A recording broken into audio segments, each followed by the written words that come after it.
My name is Harper Thorne.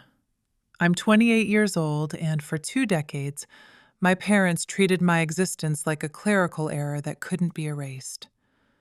While my sister, Madison, was being groomed for the C-suite, collecting Harvard degrees like they were limited edition accessories and soaking up inheritance promises, I was the family's greatest liability. They mocked my dyslexia at polished mahogany dinner tables while the help served organic kale salads, excluded me from every strategic family pivot, and paid me a humiliating fraction of what they wired to Madison's offshore accounts. But on Madison's graduation day, under the gilded ceilings of the Plaza Hotel, amidst 350 members of the Manhattan elite, a stranger handed me an envelope. It wasn't just paper. It was a detonator that would vaporize every curated lie my parents had ever told about who I was. What they didn't know, what they were too arrogant to notice, was that Grandma Evelyn had been watching. She saw the eye rolls, the subtle snubs, and the systemic gaslighting. She saw everything. And she left me something that would flip the entire Thorne empire upside down, turning their meticulously crafted world into a pile of ash. The Thornes were old money Manhattan, the kind of lineage where your name doesn't just appear on social registries, but on hospital wings, museum plaques, and the stone facades of Ivy League libraries. My father, Grant Thorne, ran Thorne Global Real Estate, a commercial empire built on the aggressive acquisition of New York's skyline. It was an empire my grandmother, Evelyn, had built from the ground up, starting with a single drafty office in Brooklyn back in 1965, long before the gentrification of the borough. By 2024, the firm's portfolio was a juggernaut valued at $92 million. I was born with dyslexia, diagnosed at 7 when the other kids were already reading chapter books and I was still staring at the page like it was an unsolvable cipher. The letters on the pages would swim, vibrate, and rearrange themselves in a chaotic dance, turning simple sentences into intricate puzzles that took me 3 times longer to decode than my peers. My parents' response wasn't support. It was a cold institutional shame. To Grant and Penelope Thorne, a child who couldn't read a balance sheet by the age of 10 was a defect in the brand. When I was 12, the disparity became a chasm. They hired a small army of tutors for Madison, violin lessons at Juilliard, intensive French immersion, and SAT prep with a Princeton graduate who billed $400 an hour plus expenses. When I timidly asked about specialized reading therapy or a neurodiversity coach, my mother, Penelope, just sighed into her glass of Chardonnay. "Harper, we've already burned through a fortune on specialists," she said, her voice dripping with a practiced, weary disappointment.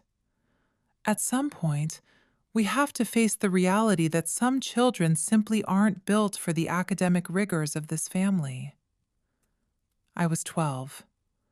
I didn't have the vocabulary to fight back, so I swallowed her words and believed them.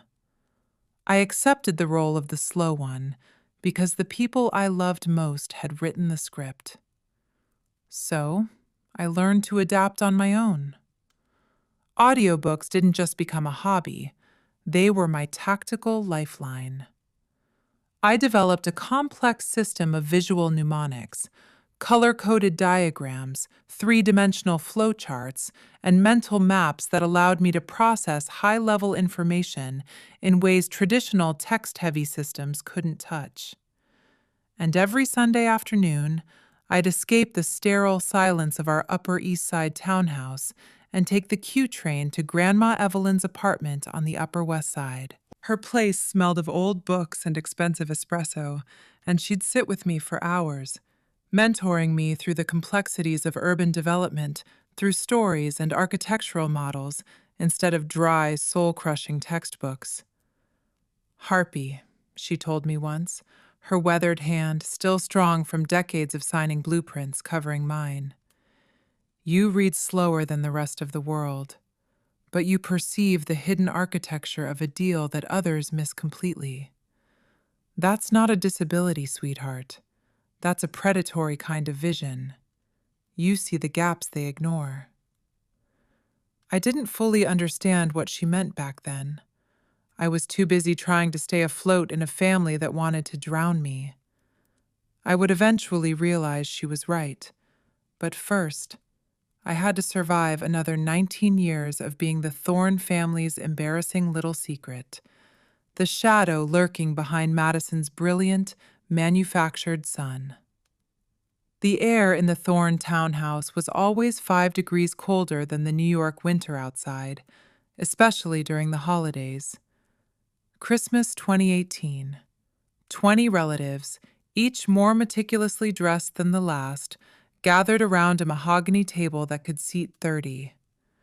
The crystal chandeliers hummed with electricity, casting a harsh light on the annual performance of Thorne family perfection. My father, Grant, stood at the head of the table, his vintage Bordeaux glass raised like a scepter. "I'd like to make an announcement," he said, his voice projecting that specific brand of boardroom authority that suggested he was negotiating with the universe itself. "Madison has been accepted to Harvard Law School on a full merit scholarship." The room erupted. Applause, cheers, the clinking of expensive silverware. Madison blushed with a modesty that had been rehearsed in front of a mirror. "My eldest daughter," Grant continued, beaming with the pride he only reserved for things that increased his net worth, "will be the first Thorne to attend Harvard in 3 generations. She's going to be the one to scale this empire to heights even I haven't reached." More applause. Uncle Richard clapped Madison on the shoulder as if she'd just won a Senate seat. Aunt Catherine dabbed her eyes with a silk napkin, performing the role of the moved matriarch. Then my father's gaze drifted down the long expanse of the table, past the artisanal centerpieces, until it landed on me. The warmth in his voice didn't just fade, it evaporated into a dry, clinical frost. "And Harpy," he paused. A few relatives chuckled, that soft, jagged, uncomfortable laugh people use when they're forced to acknowledge a charity case. "Well, Harpy is also here. Someone has to keep the seat warm." Madison didn't defend me. She leaned into the laughter, her smile sharpening. I stared at my plate, the roasted lamb blurring through a veil of tears I refused to let hit the table. But under the heavy linen, a hand found mine. Thin, papery skin over fingers that felt like steel cables. Grandma Evelyn, seated across from me, squeezed my hand with a crushing intensity. When I looked up, her eyes weren't filled with pity. They held a fierce, calculated fury directed straight at her own son. She didn't say a word, not Ben, but I felt the shift in the room. A silent promise was made between us under that Christmas table. 3 months later, she summoned me to her apartment, her voice on the phone sounding more like a CEO giving orders than a grandmother. She said she needed to show me something that would change the trajectory of my life. I didn't know it at the time, but that Christmas dinner, that moment of casual, public cruelty in front of 20 witnesses, had pulled the pin on a grenade. It would take 5 years to detonate, but the fuse was already burning, hidden deep within the foundations of the Thorne global empire. After graduating from a mid-tier state university in 2022, not an Ivy, never a Thorne-approved Ivy like Columbia or Yale, I applied for a position at Thorne Global Real Estate. I didn't want a handout. I wanted to prove that I could contribute, that the family business could be my path too. I wanted Grant to see me as a professional, not a diagnosis. He agreed to hire me, but not in any capacity that mattered. I was brought on as a low-level administrative assistant, a role typically reserved for 20-year-old interns looking for a summer credit. My salary was a flat $42,000 a year, barely enough to cover a cramped studio in Astoria after taxes and transit costs. That same month, Madison joined the firm as chief legal counsel, fresh from her clerkship and glowing with the aura of the Thorne heir apparent. Her starting salary was $280,000 plus performance bonuses that exceeded my entire annual pay. While she was whisked away to corner offices with floor-to-ceiling views of Central Park, my job consisted of the soul-crushing trifecta of corporate invisibility: photocopying 1,000-page documents, booking conference rooms for people who wouldn't look me in the eye, and fetching oat milk lattes for executives who never bothered to learn my name. I wasn't invited to a single strategic pivot, never shown a single proprietary contract. But I watched, and I listened. In the sterile, fluorescent hum of the copy room, amidst the smell of burnt toner and ozone, I discovered something about myself. I could spot predatory patterns that others missed entirely. When executives discussed leveraged buyouts or mezzanine financing in the hallway, I'd go back to my cubicle and sketch intricate, spiderweb diagrams of the relationships between shell companies, the flow of capital, and the hidden conflicts of interest. The very skill I had developed to compensate for my dyslexia, the need to visualize information as structures rather than strings of text, had evolved into a high-level strategic tool. Grandma Evelyn had been the one to cultivate this. During those long, golden Sunday afternoons at her Upper West Side apartment, she'd spread out yellowed blueprints and complex land grant contracts from the company's early days in the 60s. She'd show me how to read them, not as a sequence of legal jargon, but as living systems, as delicate architectural balances.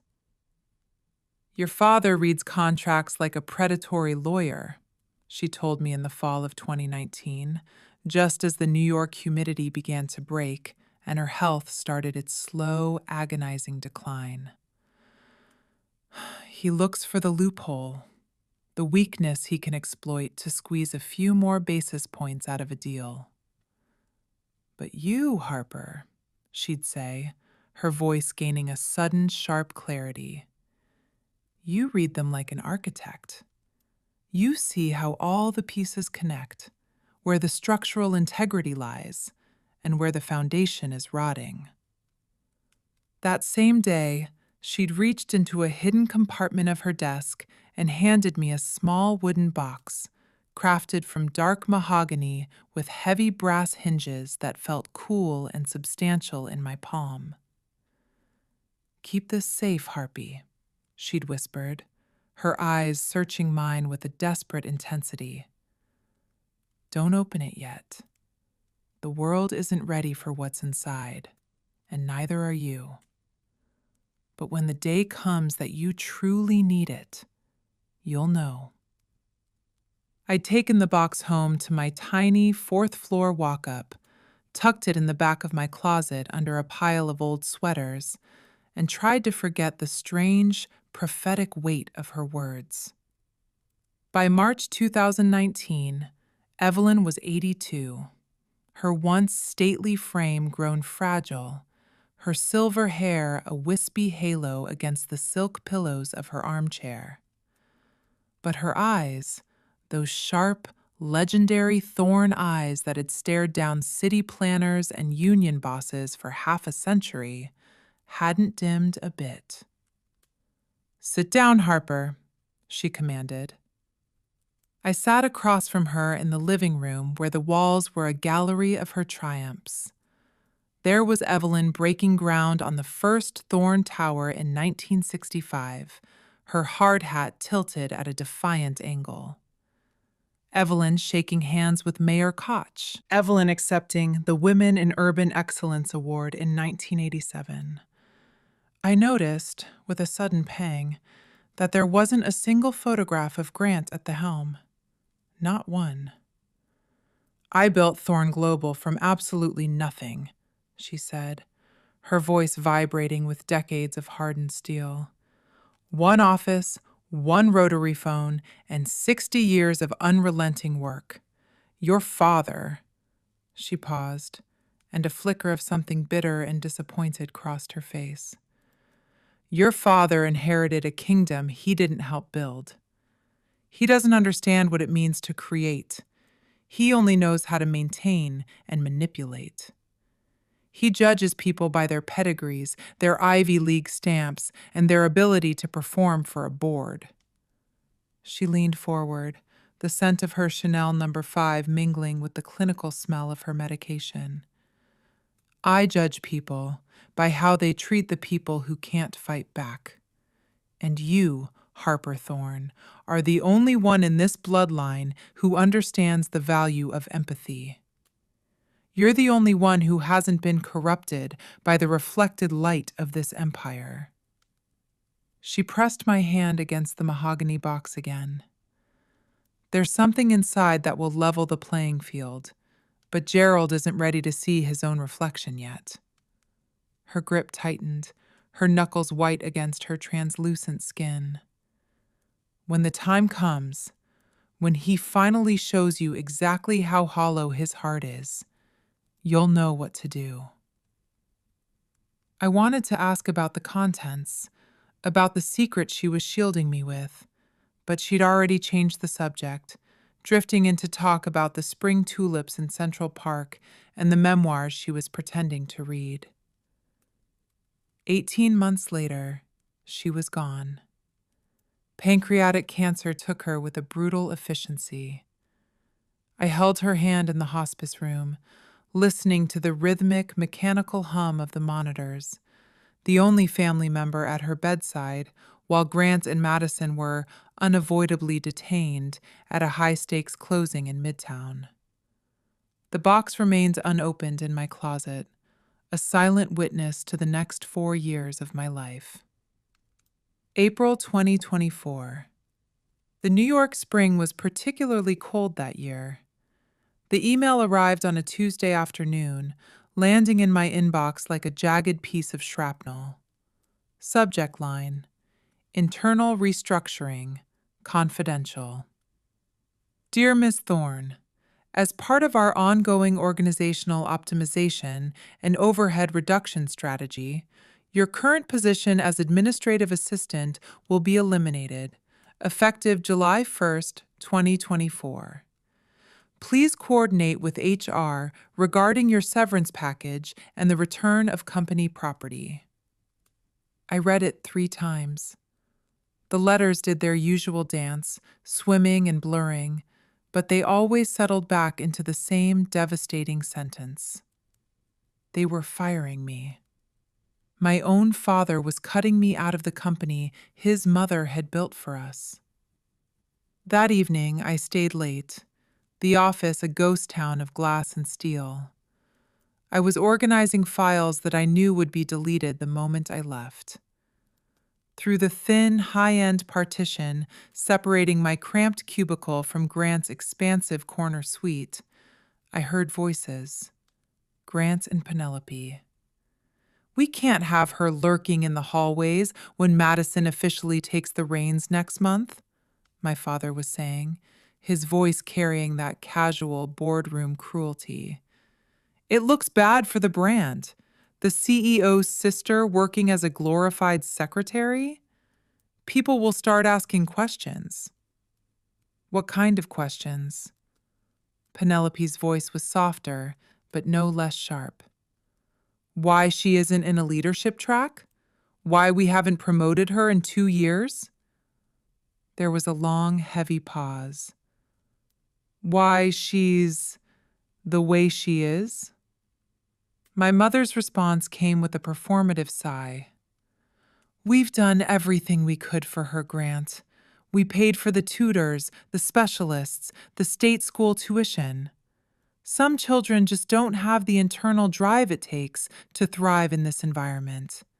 Exactly, Grant snapped. So she needs to go. We'll give her a generous severance, 6 months' pay. She can find something more suited to her unique abilities. Something low pressure. I pressed my palm against the cold glass wall, feeling the vibration of their words in my bones. $42,000 a year. My studio in Astoria, shared with 2 other struggling creatives, cost $1,800 a month. I had no savings, no safety net. If I lost this job, I'd be looking at an eviction notice within 60 days. But the money wasn't what made my throat tighten until I couldn't breathe. It was the realization settling into my marrow like a winter frost. If I let them do this, if I accepted their curated version of who I was, I would spend the rest of my life as the Thorne family failure. Not because I'd actually failed, but because they had rigged the game against me before I was even born. Madison's graduation party at the plaza was tomorrow.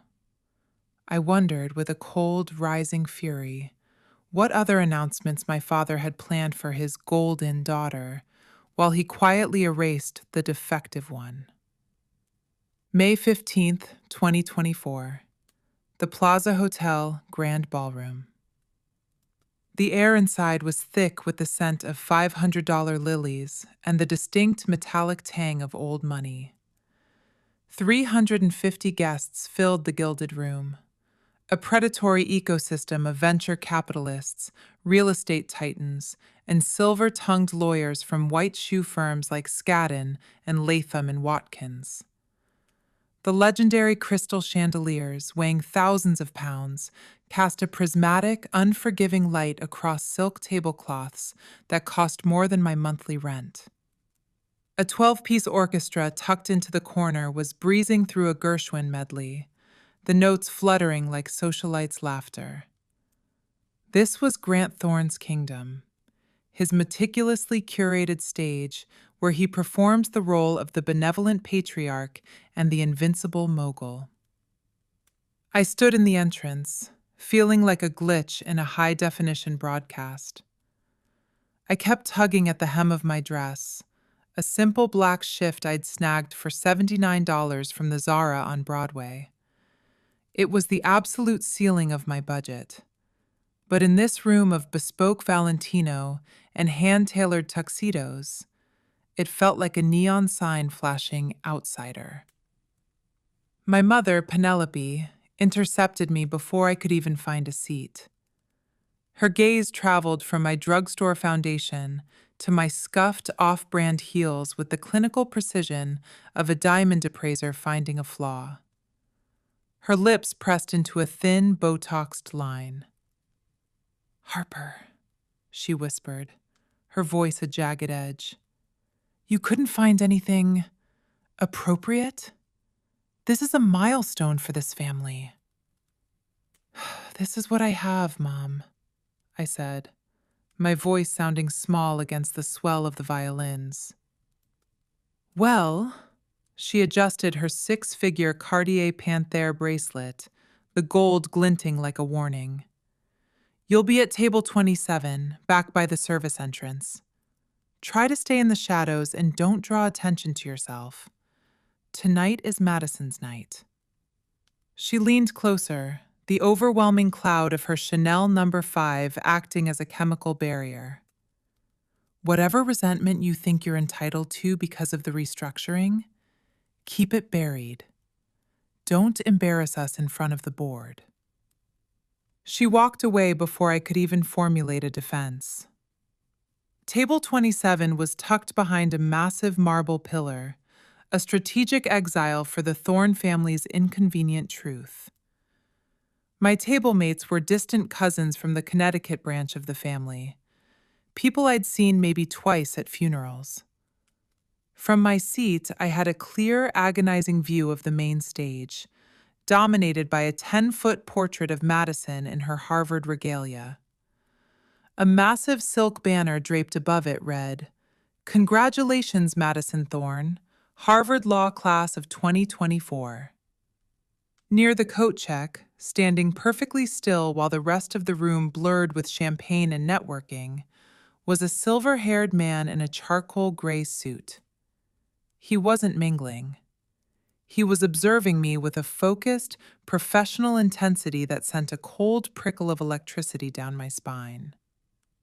At 8:30 p.m., the orchestra stopped mid-measure. The house lights dimmed, and a high-intensity spotlight cut through the darkness, illuminating the stage where my father stood. He raised a baccarat champagne flute. "Ladies and gentlemen," Grant began, his voice booming with the practiced resonance of a man used to owning the air he breathes. "Thank you for joining us to celebrate an extraordinary young woman who embodies the very DNA of Thorne Global." The applause began before he even finished the sentence. "Madison graduated in the top 5% of her class at Harvard Law. She completed a prestigious clerkship with the Second Circuit, and last month, she hit the partner track at Sullivan and Cromwell in record time." Grant's chest literally swelled with a pride he had never once offered me. "But tonight, I'm not just celebrating her past achievements. I am announcing the future of the Thorne legacy." Madison joined him on stage, radiant in a custom emerald Valentino gown that flowed like liquid money. "Effective immediately," Grant announced, pausing for maximum theatrical effect. "Madison Thorne will inherit my entire personal estate. This includes our flagship residence at 740 Park Avenue, currently appraised at $13 million, and a custom Tesla Model S Plaid." A wave of appreciative murmurs swept the room. "And most importantly, Madison will ascend to the role of CEO of Thorne Global Real Estate upon my retirement." The room erupted into a standing ovation. 350 people were on their feet, celebrating the crowning of a queen, and not a single soul glanced toward the girl at table 27. I felt formally erased, as if my father had just filed a quitclaim deed on my soul. The cousin beside me, a woman who spent her summers in the Hamptons and her winters in Vale, leaned over, her eyes flickering with a cruel curiosity. "Harper, right? So, what does that mean for you? Are you even in the will?" I opened my mouth, but no sound came out. What was I supposed to say? That the termination letter in my inbox was the only inheritance I'd received? That I had been publicly disowned in a room full of Manhattan's elite? The applause finally died down into a hum of expensive conversation. Through the crowd, the silver-haired man from the door began walking toward me. He moved with a deliberate, surgical precision, cutting through the socialites like a shark through a school of reef fish. He stopped at table 27. Up close, I could see the fine lines around his deep-set eyes and the immaculate tailoring of a man who lived in high-stakes courtrooms. "Miss Thorne." He didn't ask. He knew. "My name is Julian Vance." He produced a business card, cream-colored, heavy stock, embossed with the gold crest of Morrison and Blake attorneys at law. I was your grandmother's personal legal counsel. My grandmother? The name hit me like a physical blow. Evelyn passed away years ago. I'm aware, Vance said, his voice dropping to a low, conspiratorial frequency. She left something for you, with very specific, non-negotiable instructions about exactly when it was to be delivered.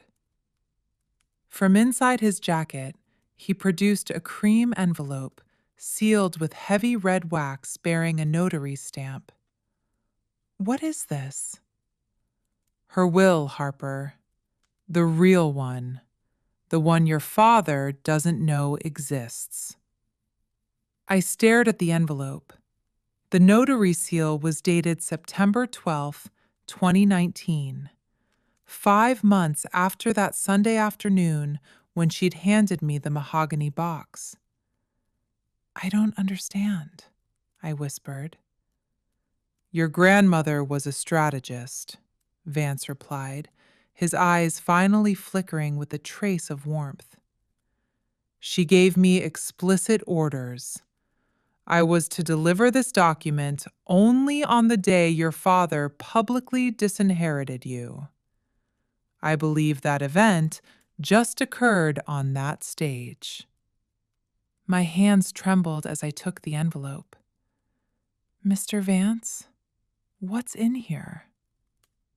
Evelyn told me to tell you, just give this to Harper on the day Grant shows her exactly who he is. By then, she'll be ready to fight. He straightened his tie. The clock is ticking, Miss Thorne.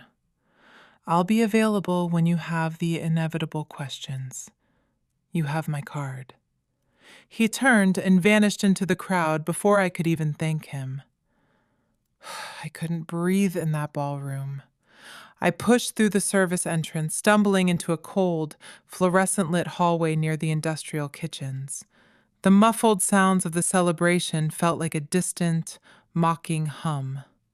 My fingers shook violently as I broke the wax seal. Inside were 3 pages of dense, intimidating legal text, a notarized signature, a date, September 12, 2019. I read slowly, forcing my brain to lock the swimming letters into place. I, Evelyn Margaret Thorne, being of sound mind and body, do hereby revoke all previous testamentary documents. My eyes caught on a paragraph in the center of the second page, and the world seemed to stop spinning. To my granddaughter, Harper Ann Thorne, I bequeath 51% of my controlling shares in Thorne Global Real Estate LLC, currently valued at approximately $47 million, along with all associated voting rights. I read it again. 51%. A majority interest. I owned the company. The will continued. This bequest is made with full knowledge of my son Grant's treatment of Harper. She has been diminished and denied opportunity, not due to a lack of ability, but due to a systemic lack of support. Harper is not slow. Harper was abandoned by her own blood. A sob caught in my throat. Grandma had seen it. She had seen every slight, every cold shoulder, and she had built me a fortress. Condition. My eyes scanned further down. To activate this bequest, Harper must formally request an emergency board meeting within 72 hours of receiving this document. Failure to act within this window will render this will null and void. 72 hours. The deadline would hit at 8:30 p.m. on May 18th. I leaned against the cold concrete wall, the document clutched to my chest like a shield. My grandmother hadn't just given me an inheritance. She had given me a weapon. Now, I had to decide if I was brave enough to pull the trigger and destroy the only family I had left. That night, back in my cramped Astoria apartment where the radiator clanked like a dying machine, I finally opened the mahogany box. My roommates were asleep, the only sound the muffled sirens of the Grand Central Parkway and the rhythmic blinking of a neon Starbucks sign across the street. The light cast orange, jagged stripes across my bed, where I sat cross-legged, the heavy box in my lap. The brass hinges creaked with the weight of 60 years of secrets as I lifted the lid. Inside was a handwritten letter on Evelyn's heavy, cream stationery, a faded document with a 1965 New York City Department of Finance stamp and a sleek, encrypted USB drive, a modern intruder among the vintage paper. I reached for the letter first. The ink was elegant, the strokes firm. My dearest Harper, if you're reading this, then Julian Vance has performed his final duty, and your father has performed exactly the act of cowardice I feared he would. I'm sorry I couldn't protect you from their coldness while I was breathing, but I can protect your future now. The enclosed document is the original 1965 partnership agreement from when I founded this firm, with two silent partners who are long since in the ground. Your father has never seen the unredacted version.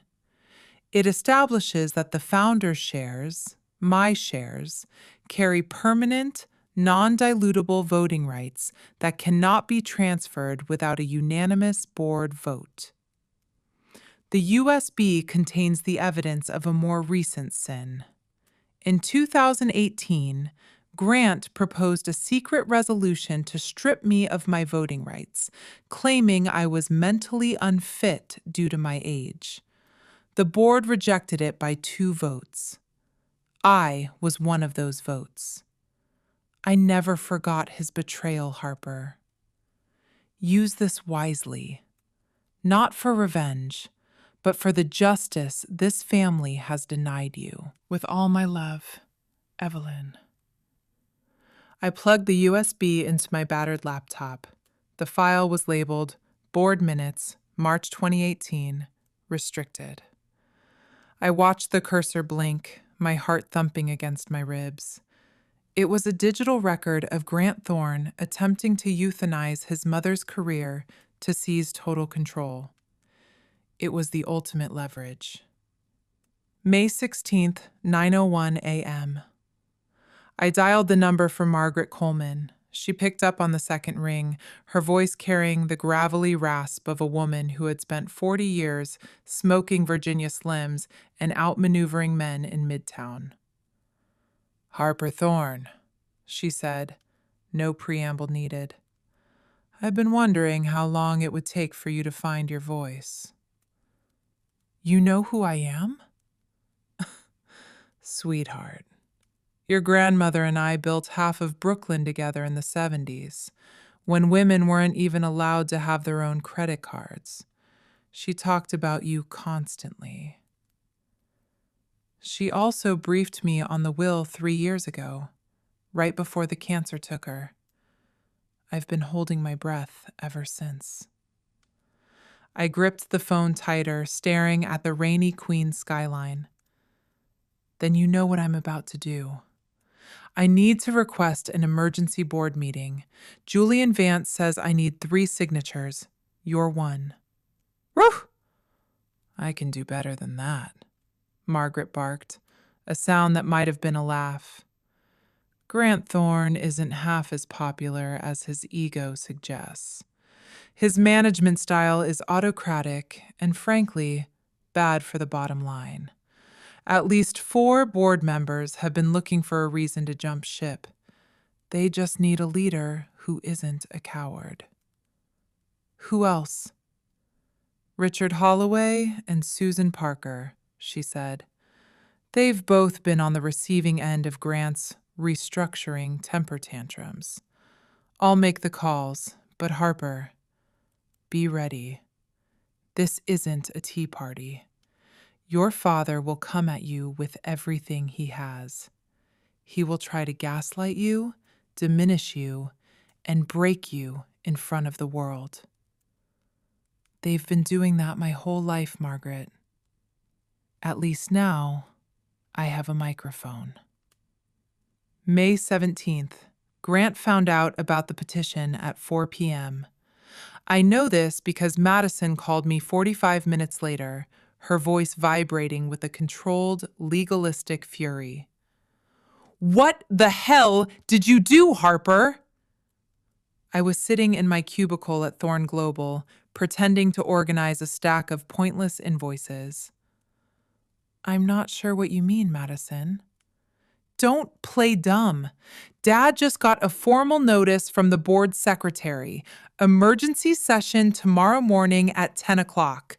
Requested by Margaret Coleman and 2 others. A pause, sharp as a glass shard. Margaret hasn't filed a motion in a decade. What did you promise her? If you're trying to make a scene because of your severance package, I'm just doing my job, Madison, same as you." She hung up without a word. 20 minutes later, Grant Thorne stormed past my cubicle, his face a mottled shade of purple. He didn't even look at me. He just slammed his mahogany door hard enough to rattle the framed awards on my desk. Through the wall, I heard him shouting into his speakerphone. "Ridiculous waste of time. Margaret's probably senile. We'll crush this motion and move on. Harper? My God, the girl can barely read a spreadsheet. She's not a threat to anyone." I smiled, a cold, sharp feeling in my chest. For the first time in 28 years, being underestimated felt like a tactical advantage. I wasn't just a shadow anymore. I was a Trojan horse. May 18th, 2024, 9:45 a.m., Thorne Tower. The elevator opened onto the 42nd floor, a temple of Italian marble, brushed steel, and floor-to-ceiling windows overlooking the Chrysler Building. I stepped out wearing a borrowed gray blazer from my roommate, 2 sizes too big in the shoulders, but it felt like armor. I carried a vintage leather portfolio I'd found at a thrift store for $12. The security guard at the boardroom door, a man who had ignored me for 2 years, held up a hand. "Name?" "Harper Thorne." He checked his iPad, frowning. "You're not on the authorized attendee list, Miss Thorne. This is a closed executive session." "I'm a Thorne Global employee and a primary stakeholder. I have business with the board." "Ma'am, I can't let you—" "Is there a problem?" Madison appeared behind me, looking immaculate in a navy power suit and a silk Hermes scarf. Her smile was a weapon. "Harper, what on earth are you doing here? Did you forget to hand in your ID badge?" "I have a presentation for the board, Madison." Madison laughed, a sharp, performative sound for the benefit of the guards. "A presentation? About what? How to jam the Xerox machine? You don't even know what ROI stands for." "Return on investment," I said, my voice steady. "It's not that complicated when you're the one providing the capital." Before she could snap back, Grant appeared, flanked by 2 senior VPs. "Harper, go back to your desk and pack your things. You're embarrassing yourself." "Actually," a voice boomed from inside the room, "she's exactly where she belongs." Margaret Coleman appeared in the doorway, 72 years of Brooklyn grit standing in a Chanel suit. "I invited her. She has standing to address this board as a majority interest holder. Let her in, Grant, or we'll start the meeting with a motion to remove you for procedural interference." Grant's jaw tightened so hard I thought his teeth might crack.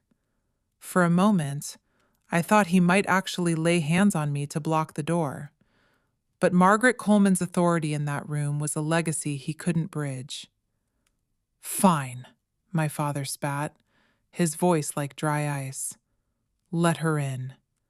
We'll see how long it takes before she realizes she's playing a game she doesn't have the brain for." The boardroom was a cathedral of corporate power, an oval table of polished walnut surrounded by 12 leather chairs. Portraits of past executives lined the walls, including Evelyn, her painted eyes seeming to follow me as I took the seat at the very end of the table.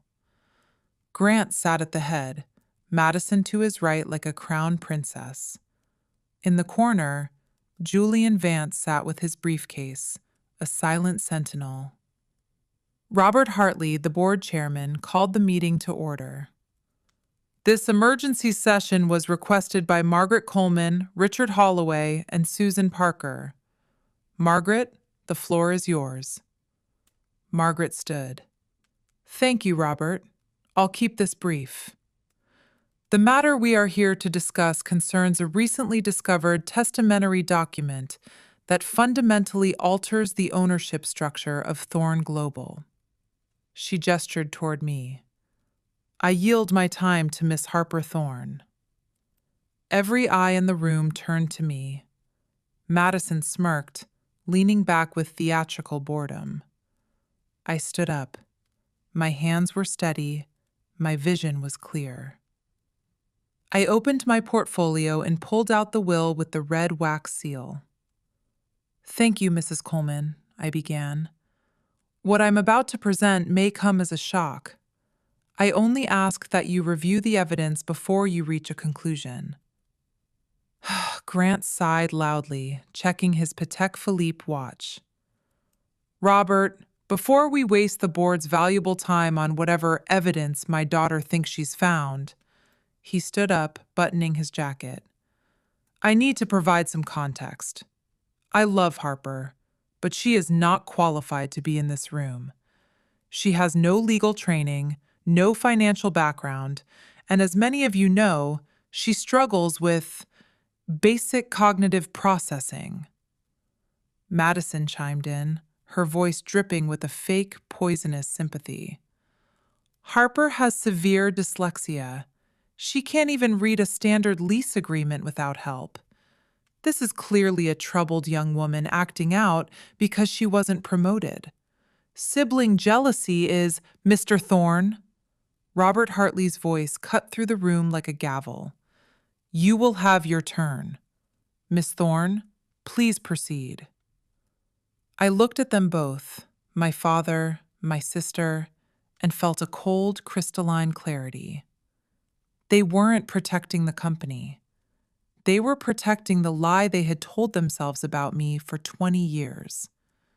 "I won't be discussing my reading ability today," I said, placing the will on the table.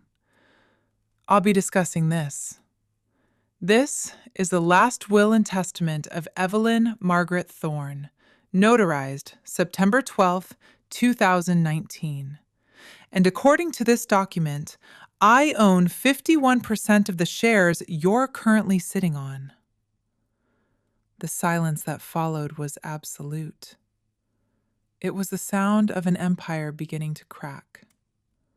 The silence in the boardroom was heavy, pressurized like the cabin of a jet before a crash. Grant's face had drained of color, turning a ghostly shade of gray that made him look every bit his 60 years.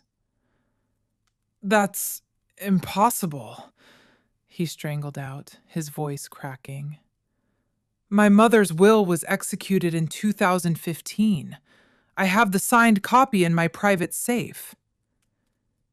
"You have a copy of her previous will, Grant," I said, my voice echoing with a calm I didn't know I possessed. "Under New York Estates, Powers, and Trusts law, any subsequent valid will automatically revokes all prior testamentary documents.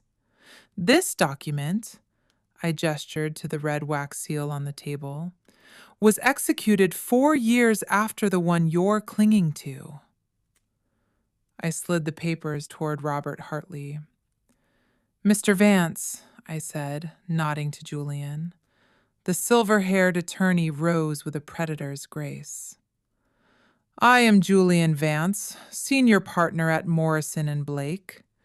I served as Evelyn Thorne's personal counsel from 2008 until her passing. I can confirm this will was executed in my presence on September 12, 2019. It was witnessed by 2 independent notaries, and the original has been held in a high-security escrow at Chase Private Client.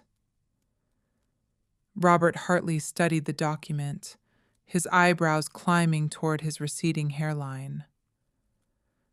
This will bequeaths 51% of Thorne Global shares to... He looked up, his gaze shifting from the paper to me. To you, Miss Thorne. A collective gasp rippled around the table. That's a forgery! Madison hissed, but her voice had lost its Ivy League polish. It sounded brittle, desperate. It's not, Vance replied instantly. And I'd strongly advise you against making accusations of felony fraud without evidence, Madison. Morrison and Blake's reputation is ironclad. Grant slammed his palm onto the walnut table, rattling the crystal water pitchers. This is absurd. My mother was ill. She was being manipulated by this shadow of a lawyer. Manipulated? I pulled out my phone and synced it to the boardroom's high-end audio system. Perhaps you'd like to explain this to the board, then. I pressed play on the 2018 recording. Grant's voice filled the room, sounding cold and clinical. Evelyn is 81. She doesn't understand modern real estate. I'm moving to reduce her voting rights to 10% effective immediately. The recording ended. The silence that followed was absolute. The kind of silence that precedes a verdict. That was a private executive discussion. Grant's face was now a dangerous, mottled purple. She recorded it, as was her legal right, as a primary shareholder who suspected a hostile takeover from within, I countered, my voice steady. Robert Hartley set down the will, his expression shifting from neutral to something hard and final. Miss Thorne, for the record, please read the relevant passage. I took a breath, the swimming letters finally locking into place like a perfectly designed blueprint. To my granddaughter, Harper Ann Thorne, I bequeath 51% of my shares. This bequest is made with full knowledge of my son Grant's treatment of Harper. She has been excluded, diminished, and denied opportunity. Harper is not slow. Harper was abandoned, and I will not allow her father's prejudice to continue after my death. I looked directly at Grant, who was trembling now. The will concludes, I built this company from nothing. I choose who carries it forward.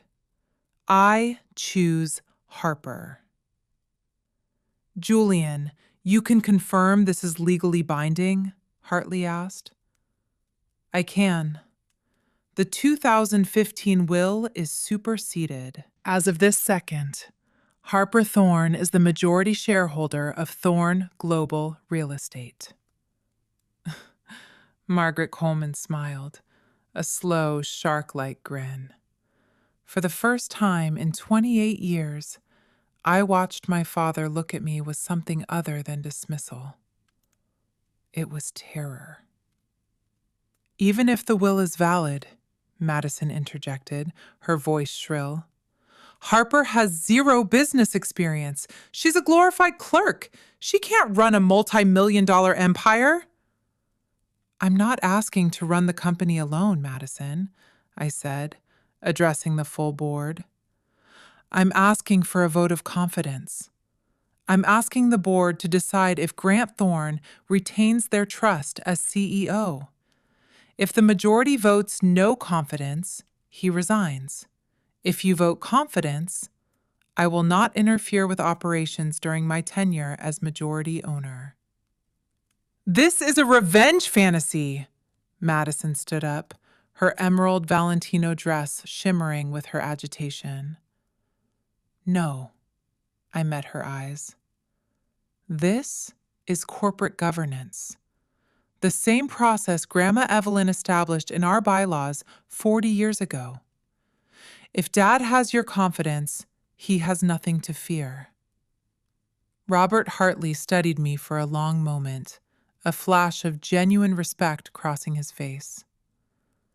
Is there a second for this motion? Seconded, Margaret Coleman said without blinking. Then we vote. All those expressing confidence in Grant Thorne, raise your hands. 4 hands went up. Grant's oldest cronies. Men who owed their yachts to his favors. All those expressing no confidence. 7 hands rose, including Hartley's. The motion carries, 7-4, Hartley announced. Mr. Thorne, per Section 14.3 of our bylaws, you have 30 days to tender your resignation. Grant said nothing. He stood up and walked out of the room, looking like a man who had just seen his own obituary. I know what some people think. Why didn't I just fire him on the spot? Because revenge isn't justice. Because destroying someone doesn't undo the 20 years they spent trying to destroy you. My grandmother didn't raise me to be cruel. She raised me to be fair. The social fallout was seismic. Within a week, the New York Business Journal ran the headline, Thorne Global Shakeup. Founder's granddaughter takes control after secret will surfaces. Grant and Penelope canceled their appearance at the Metropolitan Museum Gala, citing health reasons. The Thorne name, which once opened every door on the Upper East Side, now carried an asterisk. June 8, 2024, 3 weeks after the coup. I met my mother at a high-end coffee shop in Midtown, neutral territory. Penelope looked older, the careful Botox unable to hide the exhaustion. Harper, she said, her voice cracked. I'm so sorry. For everything. For the things we said and the things we didn't. Are you sorry because you mean it? Or because I'm now the one signing the checks? I asked. She flinched. The question hung in the air like New York humidity. Both, she finally admitted. I was so focused on Madison's success, on maintaining the brand. I told myself we were protecting you from expectations you couldn't meet. But that was a lie I told so I wouldn't have to feel guilty. It wasn't a perfect apology, but it was an honest start. I told her I was willing to try building something new, something that wasn't based on a script of shame. By August, Madison had started intensive therapy. We sat on a bench near Bethesda Fountain in Central Park, the 90-degree heat pressing down on us. I was protecting myself, Harper, she admitted, her perfection armor finally cracked. Because if I defended you, I became a target too. I'm sorry I didn't look sooner. I can't go back to how things were, I told her. But I don't want to be enemies. Let's start over from scratch. November 2024. I moved into a pre-war one-bedroom in Brooklyn Heights with a view of the bridge my grandmother used to walk across. My new salary as Director of Sustainable Development at Thorn Global is $185,000 a year, plus my dividends.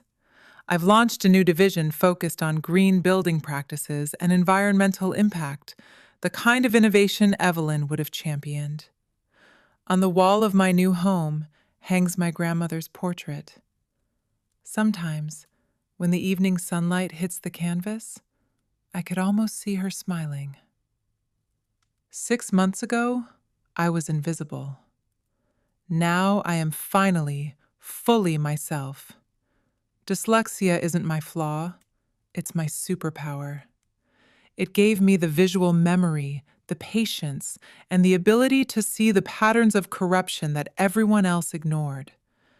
Grant judged worth by credentials and Ivy League degrees. Evelyn judged worth by character and kindness. And now, finally, I get to judge my own worth by my own standards. If you've ever been the overlooked one, the dismissed one, remember this. You don't need a secret inheritance to prove your value.